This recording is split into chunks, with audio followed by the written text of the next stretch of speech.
Video is going to be on how to accelerate fat loss during the holiday season. So, really important video. We just had Thanksgiving here, and a lot of people, this is the time of the year where we start our increase weight gain during the holiday season, right? Typically due to excess carbohydrate, typically due to inactivity. It starts to get colder out. Maybe we're not outside walking, moving as much. We're getting less vitamin D due to sunlight. And then, of course, a lot of holiday stress, traveling, etc. So that starts to put our body into a more stressed out state and more fat storing state. So I'll give you a couple of tips that I utilize, and you can use it anytime throughout the year, but it's probably more important during the holidays just because of those other extra factors I just mentioned, things that you can do to help accelerate your fat loss. Before we dive in, please smash that like button, put your comments down below, let me know your thoughts on the matter and things that work for you personally. So first things is carbohydrate, right? Excess carbohydrate, whether it's from starch, alcohol, processed grains, processed sugars, and desserts, all of these things are going to enter your body, get into your bloodstream, and stimulate insulin. And if you're active, your body is going to compartmentalize that and can burn it up, or your muscles can utilize it.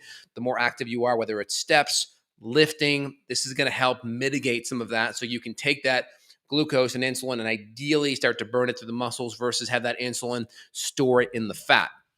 So the more active you are, it's kind of like a sponge. You wring it out, and that gives you the absorptive qualities to soak up the extra sugar, glucose in the bloodstream before it gets converted to fat. So that's going to be helpful. Exercise component. Now, on the exercise side, of course, lifting weights is going to be helpful because you squeeze a lot of your muscles, deplete glycogen, and that gives you more absorption via glucose into your muscles. Obviously, you're going to be utilizing the glycogen. If you're doing lots of pushing movements or pulling movements or bending or squatting movements, you're going to be depleting glycogen in the muscle, and your muscles will utilize the glucose in the bloodstream to then replete that back up. Of course, just steady state type of cardio, whether it's interval, circuit, burst training, or just hitting lots of steps, you're going to be burning that just by moving your body throughout the day. So you'll be using that, shunting it to the mitochondria, running it through glycolysis, burning it for fuel. So you have that part. Also, if you know that you're going to be going out, you know if a party is coming or an event's coming, you could always work on intermittent fasting that day. So if you know you're having an afternoon or nighttime party, you can really just work on having nothing that whole first 2/3 of the day. One that puts you in a more calorie deficit. Calories don't necessarily matter per se, but when you're eating calories, you're secreting insulin. When you're secreting insulin, that kind of kicks you out of fat burning mode. It also prevents cellular autophagy, a lot of the telomere lengthening that happens. So intermittent fasting is very helpful for other things, but it really helps make you more insulin sensitive, less insulin, more fat burning. And so one, it's going to essentially allow you to deal with the extra carbohydrate and glucose that you get in at the end of the day versus if you're getting it throughout the whole day. So ideally, if you can compartmentalize and say, hey, okay, the food that I'm going to be eating that's not going to be so good, it's going to be at the end of the day. And I'm going to really make sure I intermittent fast throughout the day to kind of compensate. You can also work on putting some exercise in earlier in the day. So if you exercise, you probably want to have a little bit of food post-workout, but you can do a little bit of circuit training, whether it's doing 2 or 3 lifting movements back to back to back, whether it's a cardio high-intensity sprint to a low-intensity walk, kind of like a Tabata, whether it's on an elliptical or rower or treadmill, etc. Pick your movement. Usually high intensity, low intensity increases your metabolism. There is some glycogen depletion in the muscles, so your muscles can absorb a lot of that glucose. You're going to burn up a lot of that glucose, and your metabolism is going to be raised due to EPOC, excess post-oxygen consumption due to exercise. So that's going to be super helpful as well. So you can incorporate that either before or you can do it afterwards. If you know something's happening in the afternoon, you can go, like I have my rower in my gym, so I'll go do some rowing here for like 5-10 minutes intervals, gets my metabolism really revved up. I already have on my Fitbit about 8,000 steps done today already. So I'm going to try to end the day around 15,000 steps. So again, you can get like a treadmill for your office. That's really helpful. You can get a little QB bike pedals. You can just try to maintain activity during the day if you don't have any of those. Ideally, keeping your steps up to 10,000 is going to be helpful. Of course, getting some structured movement in and circuit training movement, you don't need a lot of time. So if you don't have a lot of time, you can just pick 3 or 4 really good movements, do them back to back to back to back. I mean, you can do upper, lower, push, pull. So like I'm a big fan of like some kind of a row, some type of a full body bench press with some bars so I can go really deep and have really good range of motion, not bop my nose at the bottom. You do regular push up, you're stuck like here versus if I have the bar, I can really go all the way. And then, of course, the TRX Rowers. Couple of things they'll do, use the TRX and do single leg squats, which is wonderful. And you can do kettlebell swings, are excellent. If you have any, just, you can put weights on your shoulders or a barbell if you have it, and you can do just some walking lunges. These are simple movements that engage the whole body, and they aren't that hard to do. So just trying to be more consistent. And the key thing is just make sure you are not sedentary. Next thing, if you're going to eat a crappy meal, guess what? Take a 10-minute walk after the meal.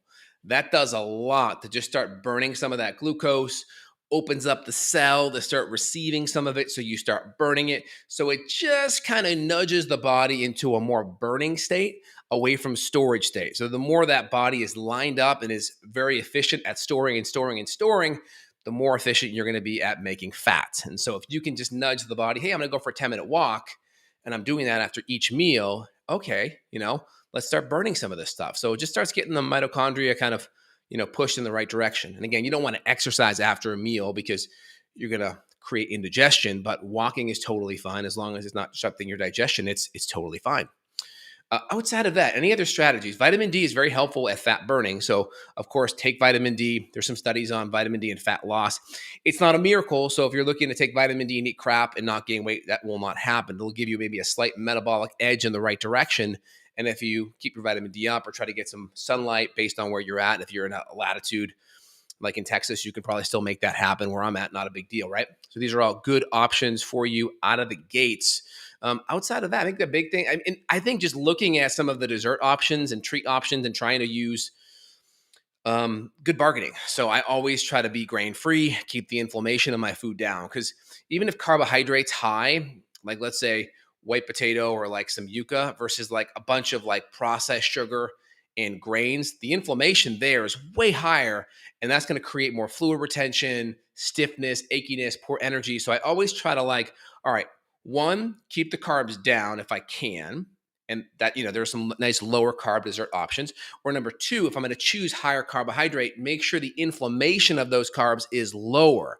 So that could be white potato, if you can tolerate that. If nightshades are a problem, maybe sweet potato, maybe plantains, maybe yuca, maybe another kind of starch that you can tolerate, maybe some fruit, right? Keep the carbs down. And then look at the inflammation quality of that food, because that plays a major role in how you feel and think afterwards. So look at carbohydrate, try to mitigate that. Look at the inflammation, try to avoid excess refined sugar and grains. Plays a major role in helping your body increase its metabolism. So if you guys enjoy this information, give me a thumbs up. Again, this is practical information that I use myself with family and my patients from all over the world. Very helpful. Let me know what you think. Put your comments down below. If you enjoy it, give me a thumbs up. And again, I work with patients all over the world. So if you want to dive in and get help from my staff, feel free. There'll be a little link below. Let me open it up for questions. See what you guys think. Oh, awesome, Ashante. Glad that you enjoy the video. Very good. I'm going to try to bring some of these questions on, by the way. I have a new software here, so I'm going to put this on. Yep, Shante, you're totally welcome. Glad that you enjoy it. Okay, next question here. I usually try to keep my carbs low, but holiday week went kind of crazy, and my face and lips started to lose color, almost turned blue or gray, and I have dark skin. Is that candida overgrowth? I mean, it could easily, it depends, right? If you have a lot of itchy or kind of like rash, it could be, but it could just be inflammation, right? If you are prone to autoimmunity, it could just be driving a lot of inflammation there, and you have a lot of constriction going to those blood vessels. And I would say it's probably more than likely that, right? That's kind of where I talked about like looking at the carbohydrate and then looking at the inflammation nature of those foods. So excessive omega-6 fats like soy and canola, excess processed sugar, right? If you have a choice between sugar, right, try to choose the lesser amount. And then, you can use things like organic coconut or monk fruit or stevia. These are all better options, right? Because you don't need as much. Okay, very good. Let me have another question, pull it up here. I started working out at 6 a.m., feel good, but don't need to worry about my adrenals. I won't eat until an hour after or so. It just depends on how hard you're working out. So, I would just make sure you're asking yourself the question, do I feel good afterwards? Do I feel energized? Do I feel better afterwards than when I started?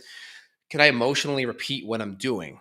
And the next thing I would say is, do I feel overly tired that day, later on in the day, or the next morning? So as long as you're answering all those questions adequately, that's good. And you can always start with low intensity, like a 30-minute walk, or 30-minute walk to sprint, walk to jog kind of thing, or just some simple movements, like some simple lifting movements. Start there, see how you feel. But I think it's okay as long as you're getting some good protein and fat in after that first hour. And that first hour of waking, if you have adrenal problems, that's probably okay. But start with easier movements and see how you go from there.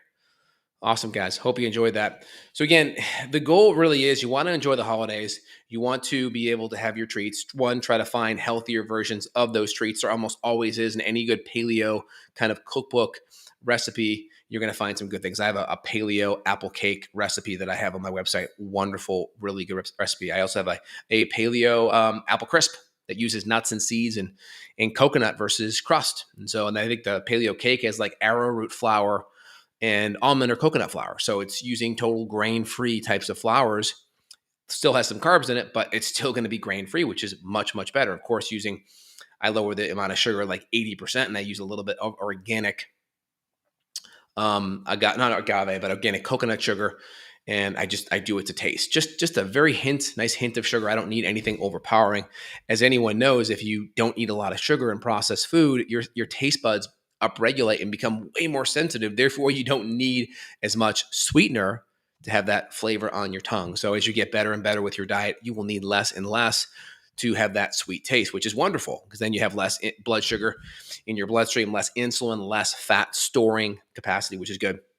All right, guys, hope you enjoyed today's video. If you did, give me a thumbs up. Really appreciate it. Like one more question here. We'll pull it over before I wrap things up. I'm doing OMAD and low carb, but past few days I have edema from the ankle all the way below my chest. What is the cause and how to get rid of the water retention? It's a good question. So I would want to know what your diet was like before this, all going into the OMAD. So the problem with the OMAD is if you have a lot of adrenal issues or blood sugar issues or digestive problems, you're really going to be in a rough situation because OMAD stands for 1 meal a day. So if you need 2,500 calories and you're getting all of that in one meal, it's a lot of food to digest. It's a lot of protein. It's a lot of fat. It's a lot of digestive issues. And you may not be getting some of those nutrients that your body may need spread out throughout the day. It's getting it all at once. So the more stressed your body is, the more those nutrients should be spread out throughout the day versus come all at one time. And so there's probably an electrolyte imbalance, probably an inflammation imbalance, probably a digestive imbalance, especially if that same diet is good multiple times throughout the day, like 3 times, but at once is a problem. It's probably just the amount that you're doing and the timing of it. Spread it out, and you may have some digestive issues. If you don't have adequate enzymes or HCl, and let's say you need 4 ounces of meat per meal, now you're at 12 for the OMAD, well, now there's 3 times more stress on your digestive system, which is a problem, right? So hope that helps, guys. Hope you enjoyed it. Thumbs up. Appreciate it. Comments down below. Take care, y'all. Bye now.